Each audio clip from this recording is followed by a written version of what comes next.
So before I even start, and we're going to do, the chapter is pretty short, so I'm going to read some of it. I'm going to pause and then we'll discuss it. It's all in English. What's his name?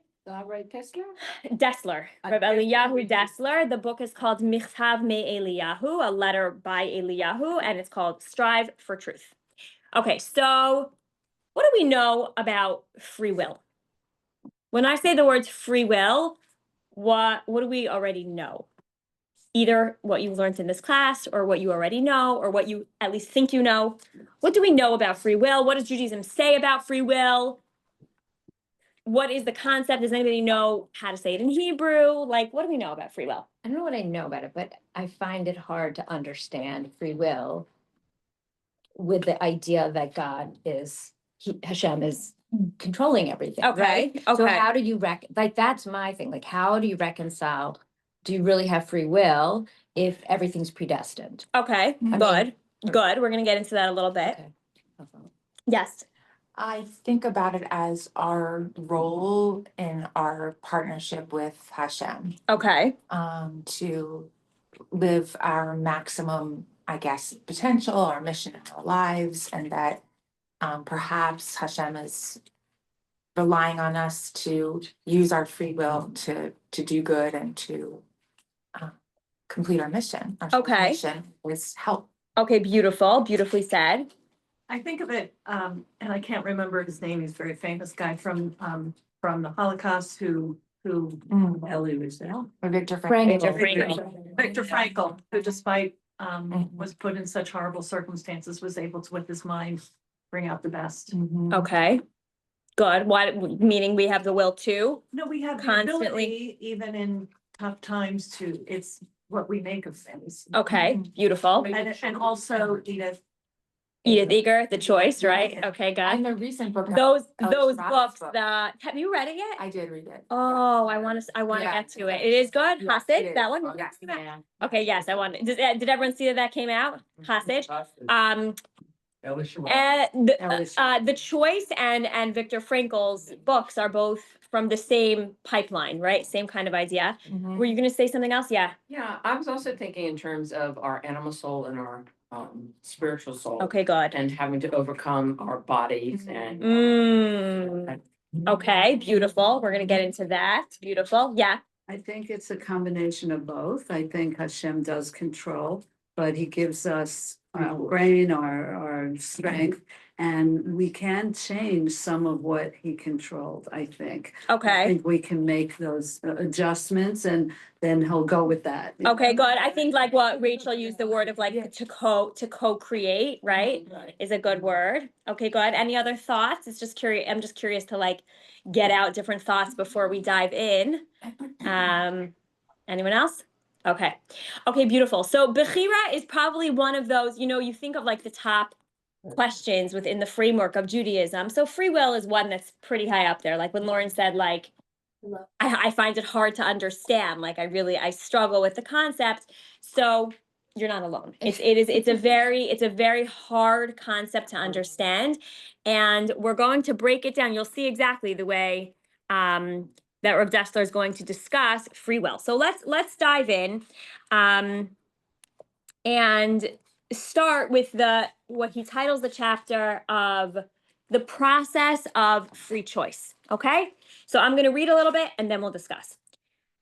Let us try to analyze a typical choice. If you think, by the way, how many choices we are making on a minute to minute, let alone like it's milliseconds, but the amount of choices that we're constantly making, the number is enormous, right? Do I eat a cupcake or not? Yeah, there you go. There you go. Exactly. There's one choice, right? So we're gonna break down, we're gonna analyze what are these choices? What's actually going on? So he says, take, for example, someone who smokes too many cigarettes. So many, in fact, that he wakes up at night with severe pain in his chest. When he's in pain, he makes up his mind not to smoke the next day under any circumstances. He realizes it's just not worth it. When he gets up the next morning, his addiction soon makes itself felt, and he experiences a strong craving for tobacco. At first, he resists the temptation, but it grows stronger with every passing minute. Eventually, we notice him saying to himself, you know that where this is going, ladies. I'll just smoke this one. Just one cigarette. It can't hurt me. Soon after he has smoked the first one, he again feels the urge to smoke. And once more, he tells himself, after all, just one more cigarette can't do any harm. So he goes on smoking all day. And during the night, he has the pains again. And the next day, although he knows quite well that if he allows himself one smoke, the same chain reaction will set in, he's still prepared to deceive himself in the same way. So fill in the blank with anything. Welcome to life. Welcome to the idea of us knowing something in our mind, but actually being able to live into that reality is a very far distance. We often say the biggest distance in our body, Felicia, you're the first, it's the first, like you're just starting to get to know, but we often say like the biggest distance in our body is from the mind to the heart. That's actually the biggest distance. It's the hardest thing to make the separation. I'm sorry, I Now- have to leave right now, unfortunately. Is everything okay? Jake scheduled some workman to come at 11. Oh, sorry. Okay, that's okay. I got nervous. Yeah, I know. Okay, well, it's recorded. I will send it to you. Thank you, sorry. Sorry. The recording. Yeah. Helpful, yeah. The action of eating it. Oh, yes, literally. Okay, so he says now, if this guy was faced merely with the stark alternatives to smoke and have the pain, or not to smoke and not to have the pain, there would be little doubt which one he would choose. The will to suffer the pain would easily overcome the will to smoke. How will the weaker will prevail? Simply by means of subterfuge we noted above. Okay, so we're gonna understand this in 1 second. But what he says that we have to ask the following question: what causes the person to adopt this argument in his head of one cigarette won't hurt? When he knows what is going to fall down, like he knows that it's going to be one cigarette will lead to the other, right? So can it be that the will to smoke itself will take over the reasoning process itself? Surely the will to smoke is less strong than the will not to have the pain. So he says this must be so, or what else could be going on? He could just smoke in the full knowledge that something else is going to hurt later. So what is this, Gail? What are you going to say? I believe it's Tony Robbins who said people are always do what they do versus pain versus pleasure, which is the bigger pull. Okay. Very, So- very well said. So sometimes at night, the pain is the pain which he's trying to avoid, but as the day goes on, it's more of a pain not to smoke than it is to enjoy it. Okay. And somehow, as he's pointing out so truly, that somehow overrides the thought process of, but I know that if I smoke one, it will lead me to smoke another, which will end up. But the pain is already removed by then. That is true. That is true. But that's exactly what he's pointing out. Okay, true. It's like kicking the can down the road. Fill this idea in with anything. Okay, this idea. I just want to make that clear. Like he's bringing it in with a cigarette. Fill this idea in with anything. Actually, this is a complicated example. Yeah. because it's- Here comes the psychotherapist in the room. So, Yeah. so because this is an addiction. And it's an addiction. Right, It's a and physical there's a need. chemical change Right. in a smoker's cellular level and brain chemistry from the nicotine Right. versus something else like, Social media.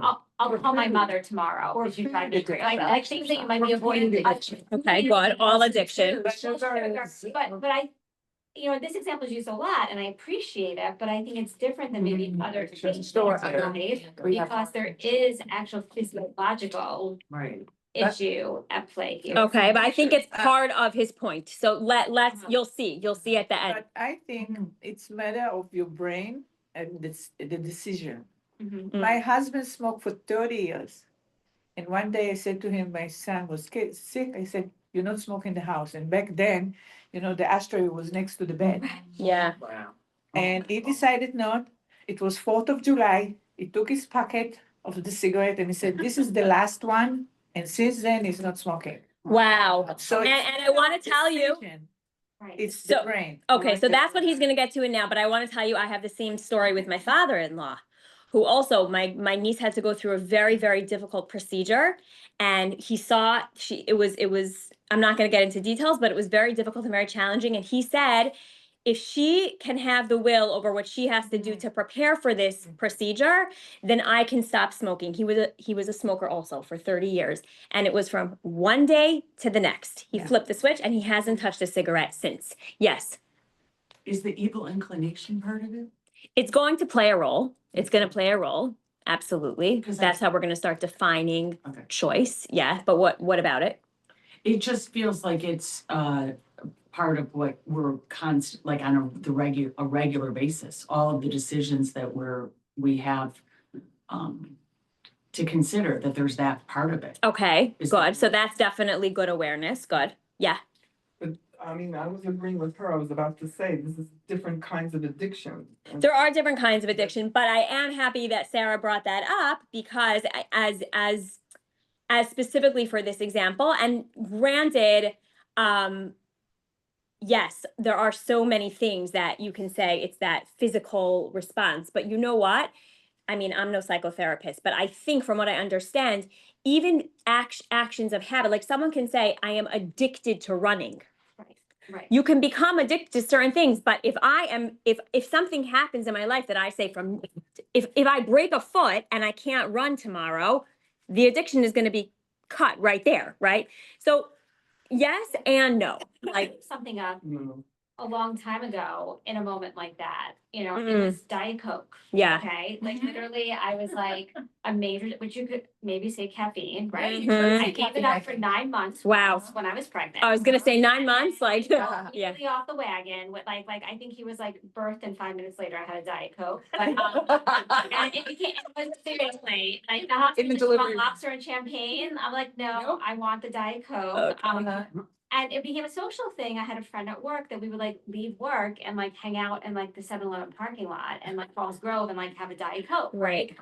And I'm sitting there one day with like the biggest soda you could get at McDonald's, listening to a client, and trust me, I will speak more about myself, not just being a therapist, but who's talking about giving up something way more intense Yeah. than like my Diet Coke. I'm like, I'll give it up with you. Mm-hmm. I have not had a Diet Coke since. Wow. Like, and it was more like that mind over. Like, Yeah, so we're gonna get into this. I love these Say, examples. I'm not gonna have it again, and Yeah. that was. And you're still done because I of this wouldn't plan. have had one again. My aunt, who's also a therapist, did the same thing for a client with chocolate.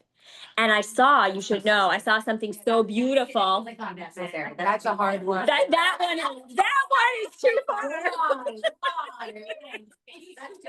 So I saw a friend of mine, I didn't even know, but a friend of mine, when the hostages were taken, she stopped eating all pastries. She said until every single hostage, now granted, the hostages are not all back, but that has been her thing, like it became, she said, until all the hostages are back, I'm not, exactly. So it shows like a mind over matter concept, yes.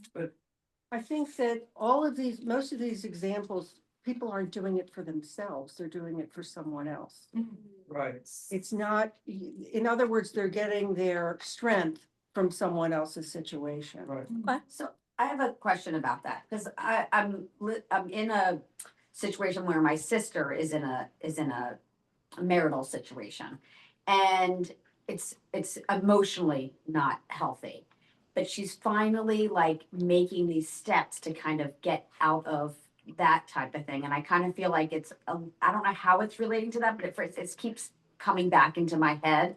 Like, okay, she's making this step. Okay, she's making this step. To try to pull her out, right. Try to pull her out. Right. From pulling herself out, because we couldn't do anything except support her. And she's finally taking those little steps to like get herself out. But you are supporting her and that's what's helping her. Well, of course. Yeah.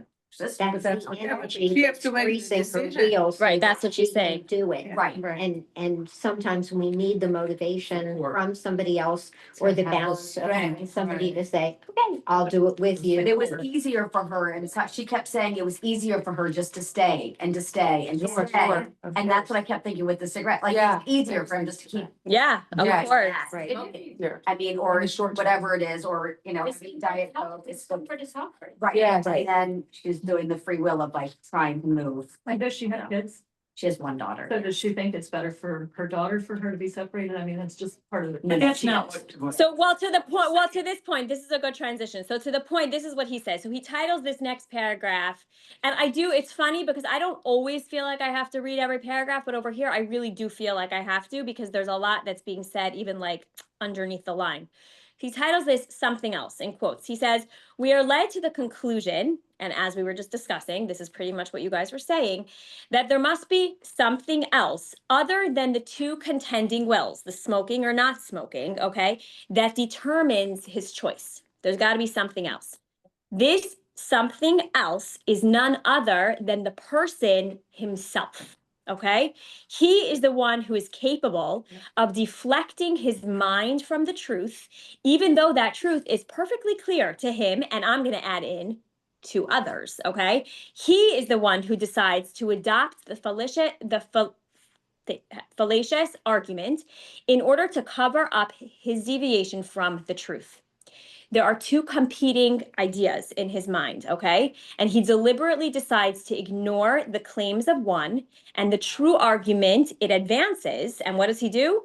He adopts to the other with its wrong argument, okay? So somehow he's using his brain, like you were saying, Gail, maybe that pain over pleasure or the pleasure over pain or whatever it is, but somehow he is adopting his brain to allow this choice to be somehow like reasonable in his mind. What induces him to do this? Not the competing wills, but the freely choosing person himself. He could say to himself, look here, what's the point of pretending? Pretense is not reality. And if I go that way, I will end up with severe pains in the night. If he does this, he would refrain from smoking. So he has no one to blame but himself. So that kind of goes back to what Sarah was saying, that at the end of the day, the person themselves has to realize that I am the one to make this decision. So that's like point number one, is that we have to recognize that whenever we're thinking of like these choices or these battles that are going on or these, decisions that we have to make, we have to really be able to almost like separate them into different categories, right? I see choice one, I see choice two, and now let me as the person understand and talk it through. It was known thing, like you would see during the time of Rav Dessler, you would oftentimes, and people who were in his same campus of the students, there are like moments where you would see them talking to themselves. And what they were doing is exactly this. They were kind of like weighing out, like, is this or it's that? And they're talking it through. And then they're bringing themselves as a person and talking that personal will into whichever choice they make. Okay. So that's the introduction to this concept of Bechira, in taking full ownership that at the end of the day, we do have free will. We are the ones who have to take those decisions that are outside of ourselves, and we make the decision. We are the ones. Okay. So that's like the first thing. I think it does very much tie into the book, The Choice. I hear her voice a lot, which was also based off of Viktor Frankl's whole concept. Okay. So let's get into this now. The essence of Bechira. In Hebrew, livchor means to choose. Bechira is the concept of choosing, the concept of free will.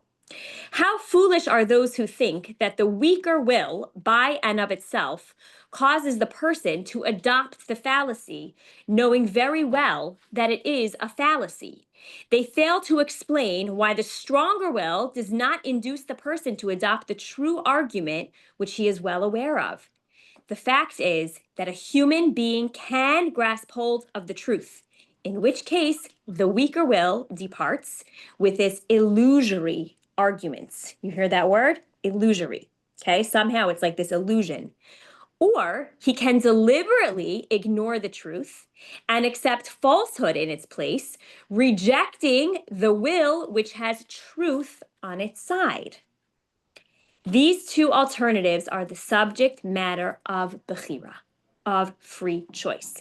Am I choosing to somehow like make this seem like it's a good thing, even though it's a bad thing? How many times that I can do that, right? I can make a bad situation, like somehow I can turn it into like, no, but this really is like a whole good thing. And like my mind can play an entire trick on me, making me think that this is like a perfectly grand situation when like, who am I fooling? Like there's nothing that's good about that. That's not good, right? Or you can choose to look at it and see it as, no, this is a weakness. This is bad. This is not something that I should be engaging in or with or fill in the blank. And I'm going to make that choice and overcome. Okay. So the concept that we have to first understand is, again, he's going to say these words again, but he said this Bechira depends on the person alone. So forget about for a second what Lauren was bringing up in terms of like God's will. He's not even bringing any of that up, okay? We're not even getting there yet. What he's first really, really making us take ownership for is that we are not victims. We are not victims of our circumstances. We are not victims of the voices that are coming around us. We are not, if we're feeling a certain way, we're not victims. We are a person. And we as a person are the ones who get to make that decision. And that could be very scary. That could also be very empowering, right? Sometimes it's much easier to blame it on every other factor. We do not want to be able to take responsibility for that decision. There are times in our life that it feels like that. And then there are times when we want to take responsibility for it. But here's the thing about free will.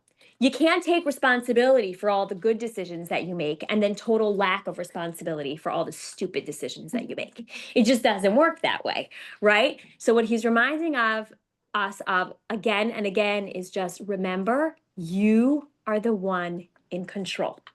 You are the one who gets to make that decision. Yes. Can you let Donna in? Oh, Thank you. That was quick. I was like, is she outside the door? Yeah, that's what I was saying. I don't see her here.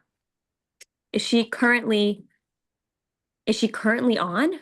Please ask the board to let me in. Oh, gosh. Oh yeah, they are. There's two women here. Shoot. I don't see it. It's on do not disturb. So like even it just doesn't come up. Okay. Oh, Cheryl and Donna, I'm sorry. I'm glad you thought to text Nancy. It wasn't even popping up on my screen. Okay. We're still talking about free will. And what we've determined, and the most important thing you have to know is that whatever voices are going on, the good, the bad, all the excuses we want to give, what he's defining over here is that the person is the most important piece.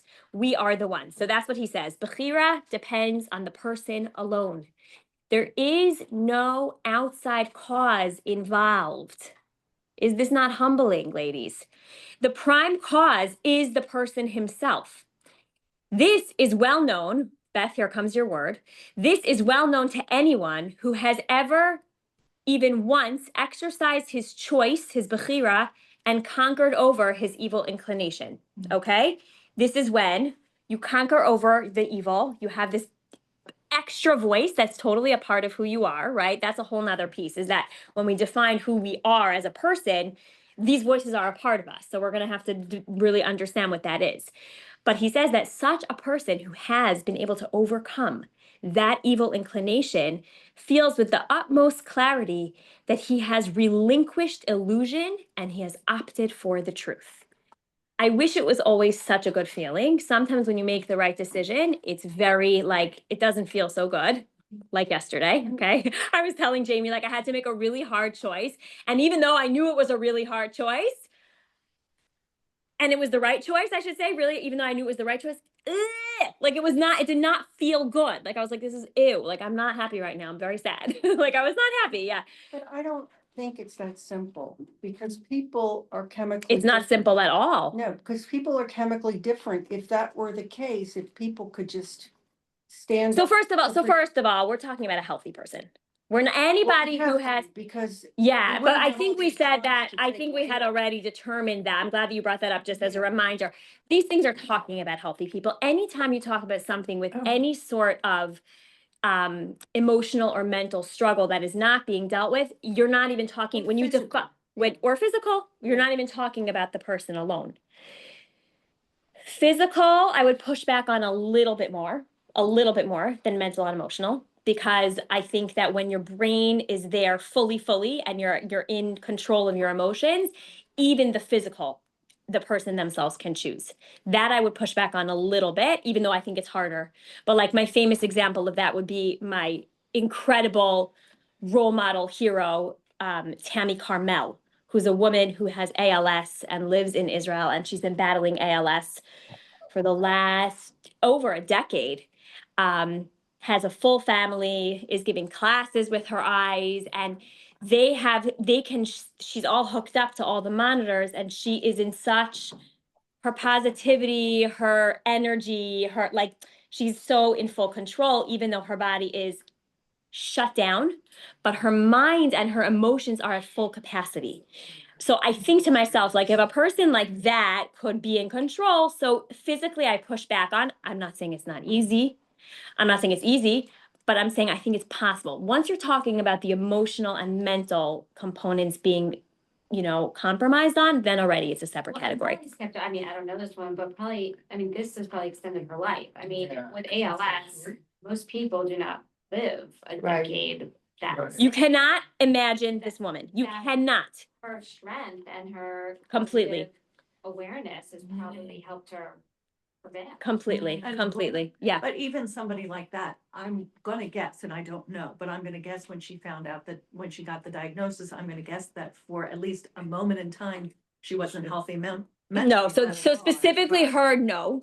That's the way that she talked, you see from the moment that she got we have So the that's her- recordings. We have the recordings of what she said, what she believed. She was like so aligned with acceptance that it was just like, okay, so this is the new version of my life. Let's go. Here we go. And she started putting all the plans in So that- place, and But I'm so just saying, specifically for her, but you're for talking her, about holiest of most holies. people, there- I Yes, would say yes, that's everybody- not a norm, Everybody exactly. in different times. I mean, they could be healthy people Yeah. going through some terrible stuff, and at Yeah. that moment in time, Freak it would out. be hard to be healthy. I think that's what Lynn is saying, like, But it's they hard. could grow through it. Yeah, 100%. I'm just saying Yeah. that if you have your full, technically, when he's defining the person, he's Amazing. talking about healthy minds, healthy emotions, whichever. But also, like, are you saying, like, I don't know that many people like that. Neither do I. We're all striving, like, Yes, seem to yes. get to be that way. Yes, 100%. But I That's what we're think talking if you're saying, what Lynn is saying is that if somebody is physically compromised, it Right. becomes an excuse.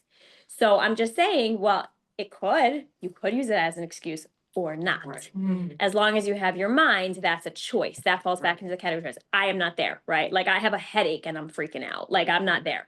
But you know what I'm saying. Cheryl, you have your hand up?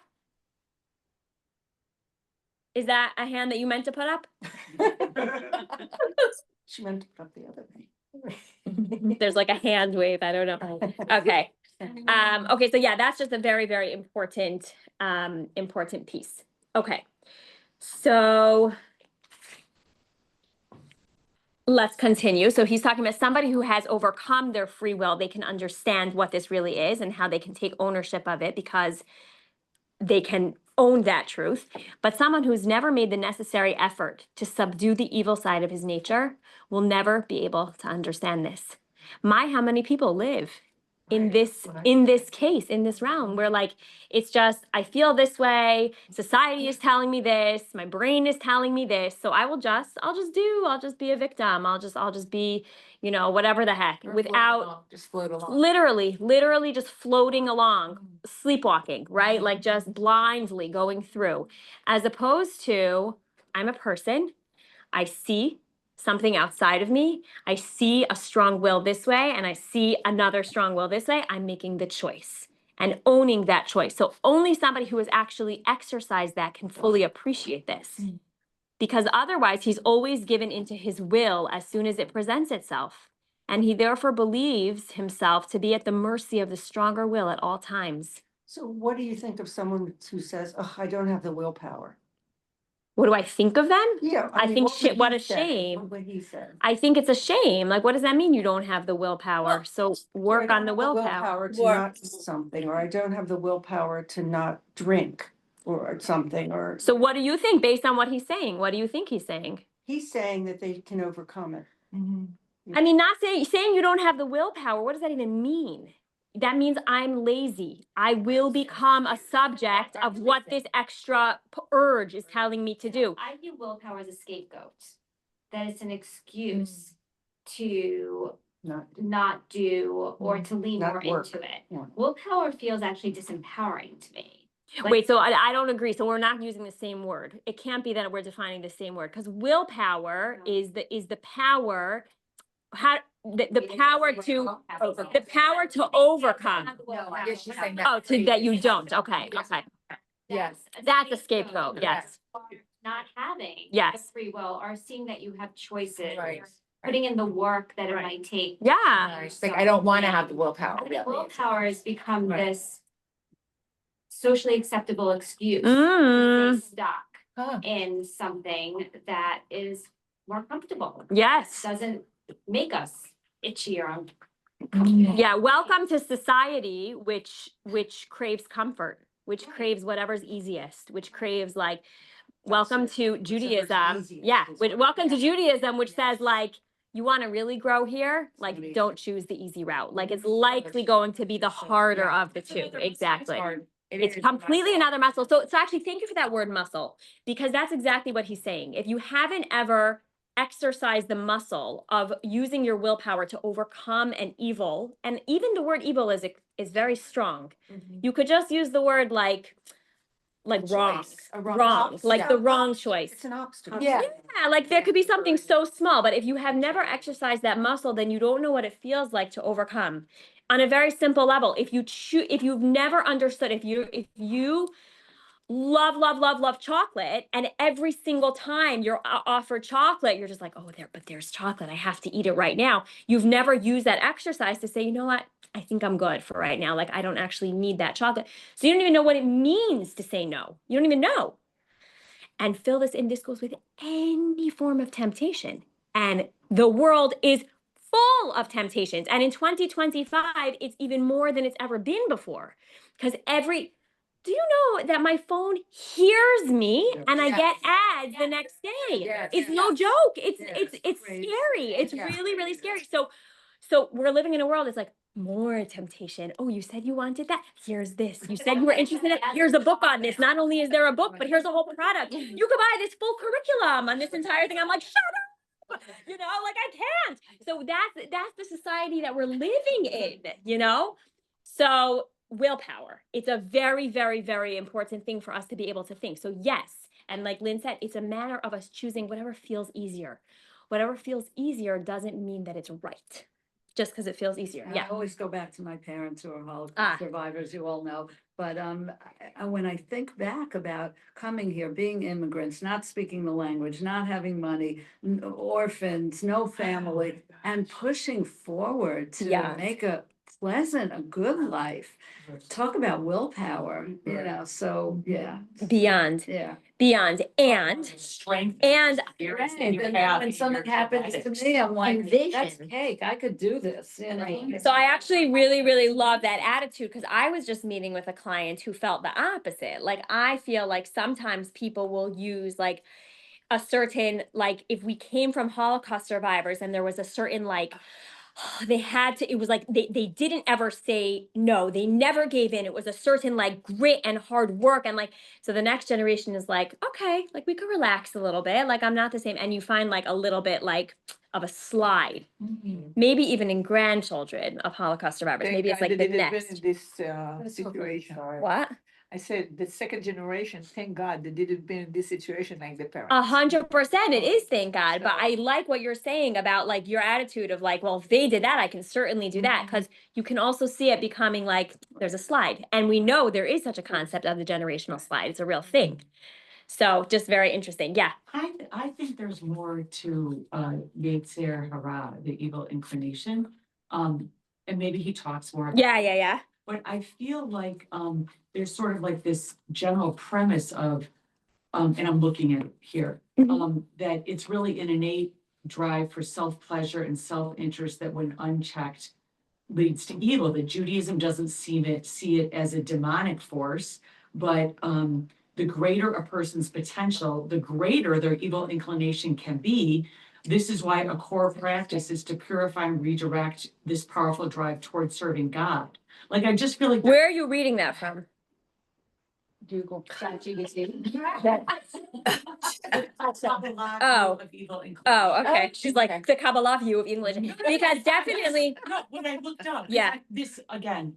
I yes, you're learned into about this, yes. But what I looked up was, what does Kabbalah say about the evil inclination? Yeah. Because it's not even just that, like, do we have the willpower, do we know, do we not, but is it, I'm asking you, is it that, like, this is just part of our existence, is the evil inclination and not, and that it's constantly a choice of us? Yeah. Yeah. Yeah, of course, it is the bane, it's our whole existence, the evil inclination. We literally are born with an evil inclination, like we come out, it is part of us. Bechira, the concept of free will, is being able to start to notice that voice, start to notice that evil inclination. What you're reading there is a whole additional piece, which is that, yes, the greater the person is, the greater the temptations become.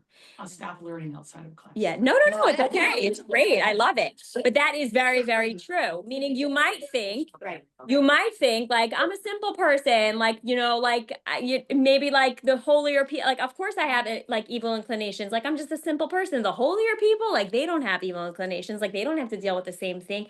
But it really is true. The holier the person is, the more the struggle will be. And I never thought that the more successful that you are, it can be, successful, or the more,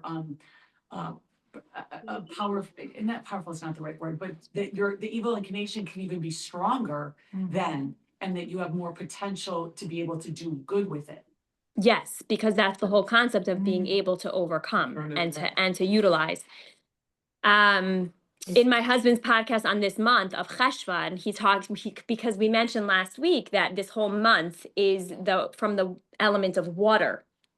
Water, if you read the book, you know that water represents emotions, and water is connected to the midah, to the character trait of desire, of lust.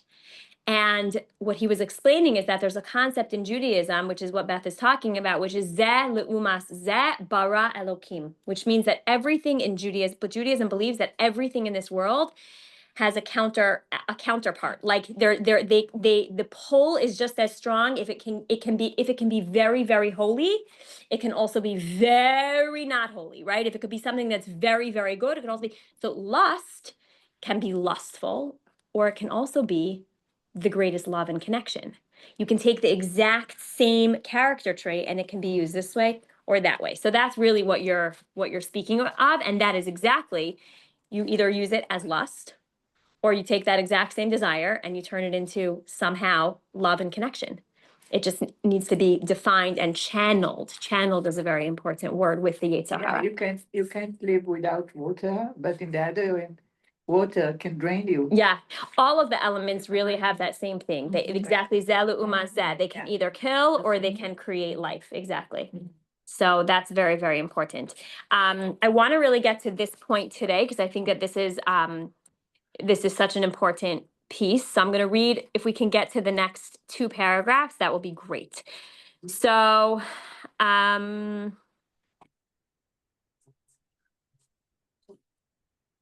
we said, so the person who's always giving into that, he's never going to really be like stronger because he's always giving into his strong will. So he's never going to feel like he himself has overcome. He cannot appreciate the reality of Bechira. He cannot appreciate the reality of what free choice is because he's never, in fact, made a Bechira. He's never really made a free choice. He's therefore under the illusion that all human actions are subject to external causes. Scapegoat. Just some kind of excuse. It's not me. It has nothing to do with me. To those who deny the reality of free will therefore say, your philosophy is merely a reflection of your own heart. You deny free will because you are in fact unfree. You have enslaved yourselves to the evil within you. Okay? So we have to be careful of that voice because if it's not being exercised, Perhaps the evil has actually now become inside of you because you have not exercised it for it to be outside of you. So here's how he sums it up. He says, to sum up, the essence of good Bechira. So Bechira means free will. So you can either have good Bechira or you can have wrong Bechira. I personally am careful to not use the word bad Bechira because I think it's wrong. I have a hard time with the word bad. But the essence of good Bechira, of good choice, is to recognize the unique and indivisible nature of truth. And this is in effect, sorry, I'm struggling with the sentence. And this in effect is to recognize the creator. Okay, so capital C, the creator. What does it mean?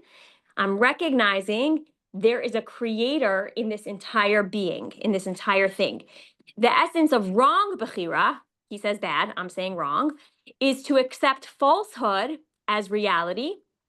And in this, it means that he is denying the oneness of God and he is accepting the falsehood of a duality of powers in the universe. Do you realize what he's saying? He's saying if he's able to overcome and he's able to recognize that I can overcome my evil, then he's much more in line with the creator himself because he's seeing it as I have the choice, I have the power, and I can rise above. But if he makes the wrong choice and he is looking like it's in a false way, he's looking at the wrong choices and he's looking at falsehood like in the wrong way and he's accepting falsehood in himself, then what he's really doing is he's accepting the lack of oneness of the Almighty. He's accepting there must be dual powers.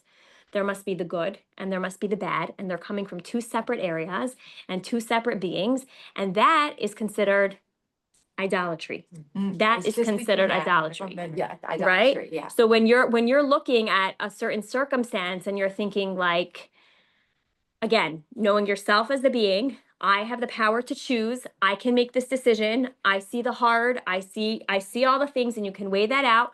Then you're recognizing like this is the oneness of God. Like it's all part of the same equation, and I'm going to choose. But when you start to accept the falsehood inside of you, so then you start to really run the risk of not believing in the oneness of God, and that leads into idolatry. And causing that chasm. Exactly. Yeah. Exactly. So the rabbis say, this is a quote, they say the Yetzer Hara is like an alien God in the human heart. And whoever listens to this Yetzer, whoever is listening and not giving in and not making that choice, this is not from Rabbi Dessler, he's quoting it from the Talmud, he becomes like an idolater. Going back to what you're saying about the society that we live in and everyone's just like choosing for what's easy, Judaism would say that could be likened to idolatry because you're just choosing whatever the heck is easier and not ever trying to exercise real willpower, real free will to understand, hold on 1 second, like I'm bigger, I'm greater, there's a bigger picture here. And that really is a very, very fine line. So, he even throws in this line. He says the rabbi, this is a very hard thing to understand, but he says the rabbis even call Adam, the first human, quote unquote, a heretic for listening to the voice of the serpent, although he sinned with the best intentions, as we will explain elsewhere. So he's not going to get into this, but in a nutshell, what he's explaining is that whole idea, when Adam actually, that was the first time that the evil inclination showed its face. When that snake came, which was in 2 parshas ago, when that serpent came, and again, it's not to be taken on a literal level, what this serpent was, what this snake looked like, whatever, but to think about this evil inclination making its first grand presentation to the first human who existed. And what does Adam do? He listens. He's not able to identify it as a voice outside of himself as I need to be able to weigh these two, and the voice becomes inside of himself, so much to the point that he's held tremendously accountable. Like it was a sin. It was a real sin. So that's really where we're going to end today. If anyone has any questions or comments, but I would say like just to sum up the lesson of today in a 2-sentence version, I would say in terms of recognizing that we are never victims. an emotionally and mentally healthy person is always able to see themselves, their person, my being, as the power to make the choice. I can choose, and to take power in that, and to take pleasure in that we have that ability, and to be able to recognize the voices that are the right voices, the voices that maybe are not the right voices, and to see those as those are entities that are outside of me, and now I have to make the right choice. Do we always make the right choice? No.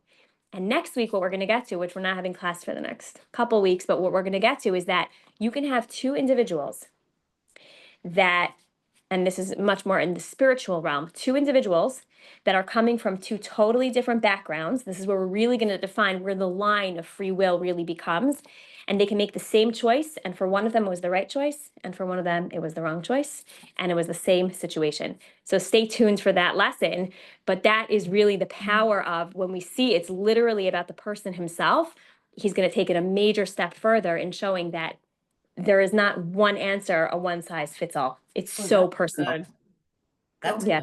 Lori's question, Adam had right away, we see from the very beginning of humankind, Hashem gave this human the ability to make a choice. He didn't make the right choice. but Correct. He had the ability. So we do have the ability to always choose, which is this whole class. Yeah. So where does it fill in that Hashem controls everything? Yeah. So I mean, listen. So Right? in a nutshell, what there's you two asked? interesting things that I want to say about that. So first of all, according to some, and you know why you say according to some, because we say like shivim panim la Torah. There's 70 different explanations to the Torah. So some will say one, some will say contradictory.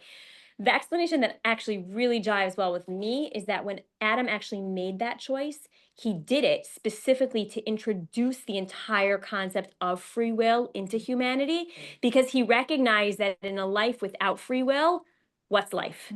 Where are we all headed if our entire existence is just Like robots, yeah. we're not- really robots and rosy? Like everything feels great and sunshine and palm trees and flamingos and like the exact drink that I want to hold in my hands at the right time. But like I didn't do a thing for this. I didn't work for it. I just was like, I feel like there's is there a show like that? Yeah, the good, is it? Is it the good place? Is it the good?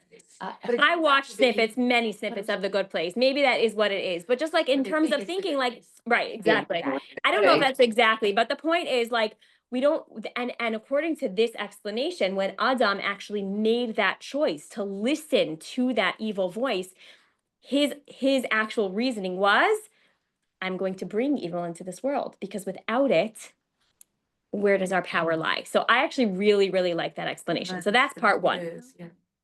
Part two, and this is going to we're not going to get into this whole, because it's a much, much, much more philosophical thing.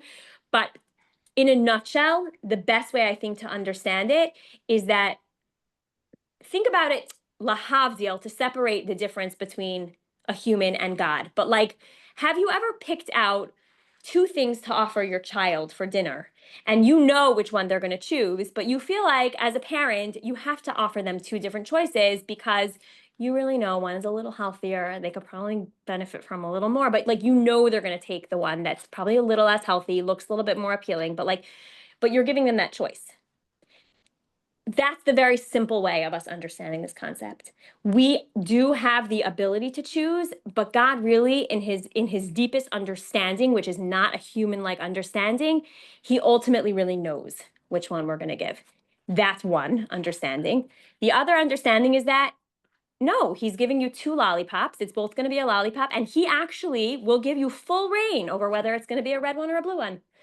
And you know, those, like I always say, like in those storybooks where you say, turn to chapter A for, turn to page 137 for this, ending, and turn to page 179 and you're going to get a totally different ending.